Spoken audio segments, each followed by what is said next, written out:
Проект постановления про заявление Верховного Совета Украины о признании Чеченской Республики Ичкерия временно оккупированной Российской Федерацией и осуждение совершения геноцида чеченского народа. За 287 рішення прийнято. Исторический день для Чечни, исторический день для Ичкерии и исторический день для Украины. В современном мире она первой признала независимость государства, которое дважды воевало с Россией и уже более 20 лет находится под ее аннексией.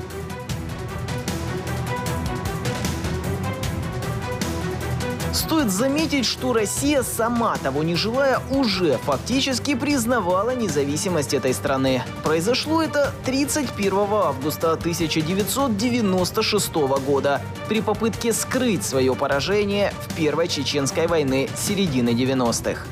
Стоит обратить внимание на то, что сама Россия фактически признала независимость Чеченской Республики Ичкерия, подписав после Первой российско-чеченской войны, в которой Россия проиграла, соглашение о мире. По всем признакам это было межгосударственное соглашение между Российской Федерацией и независимой Чеченской Республикой Ичкерия.